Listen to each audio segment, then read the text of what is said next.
understand your concerns and I understand your fears.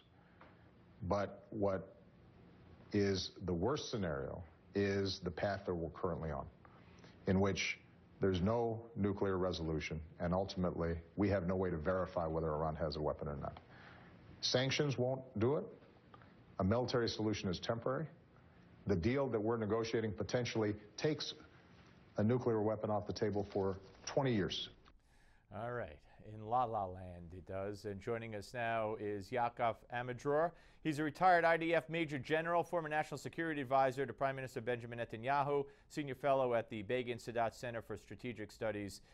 Sir, welcome. Pleasure to see you. And member fellow of JINSA, an American organization. Oh, very good. Okay. Now, you're here. I want to ask you, first of all, before we get to some other issues here, this scenario, this trusting of Iran, that this is going to magically take the nuclear issue off the table for 20 years. What's your opinion on that? My feelings are very clear. I think that the agreement with Iran is going to be a very bad one. And I agree with the Secretary of State that it's not having an agreement is better than having a bad one.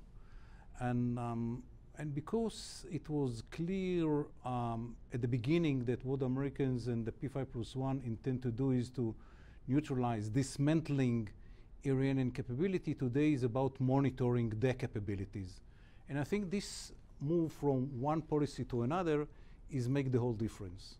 When it is dismantling Iran, it's a positive effort. When it is monitoring Iran, I mean, it's a failure from the beginning, because we know from history there is no way to monitor other states' efforts when it is coming to nuclear. I mean, he keeps saying that, he said in that interview with Channel 2 in Israel as well, that you know, everybody said Iran wouldn't live up to anything, and so far they've lived up to everything, when his own Pentagon says that's not the case, and the IAEA repeatedly says, we don't know because they won't let us see.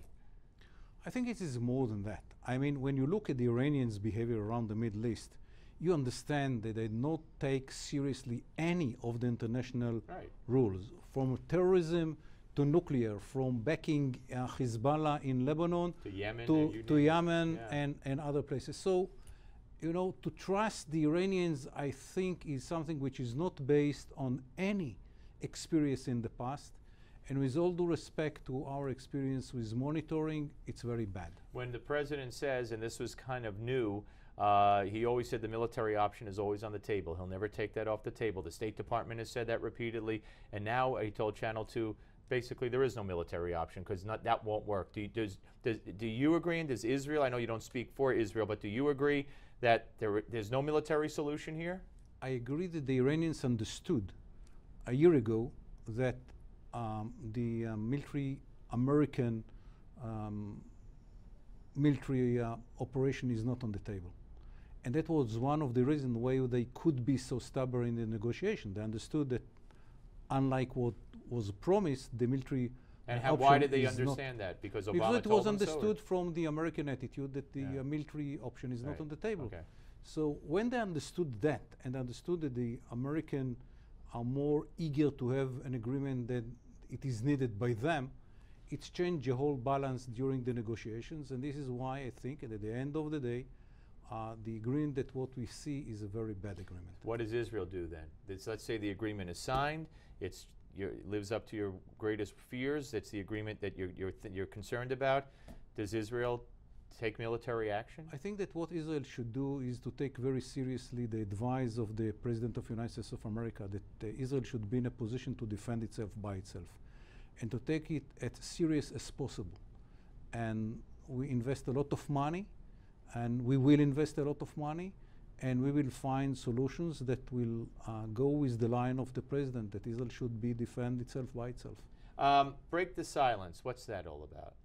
Here is a group of Israelis, some of them Arab, some of them not Arab, which try to destroy Israel in the world by giving unknown, unidentified testimonies about bad behavior of Israeli soldiers in Gaza. From my experience and my knowledge, because I was very much involved in the understanding of the situation on the ground after the operation and during the operation, there is no any truth in what they say.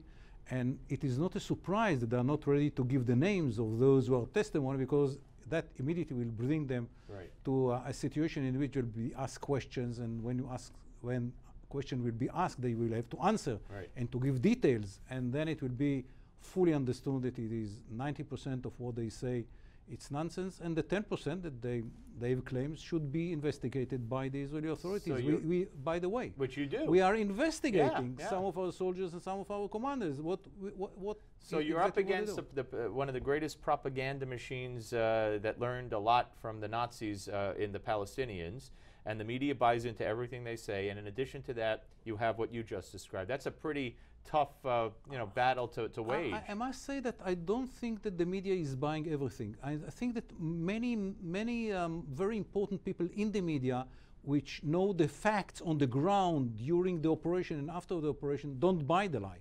Well, in the end, it started coming out. Did various national TV networks started saying, wait, I was at that hotel and nothing like that happened. So you're right, to an extent. Yeah, and at the end of the day, I believe the truth will prevail, and it will be understood that this is only an attempt to destroy Israel position in the world, nothing connected to the reality on the ground in Gaza during the operation. It's true, it's very complicated. You know, Hamas is fighting from within populated areas. In a way, Hamas will win both.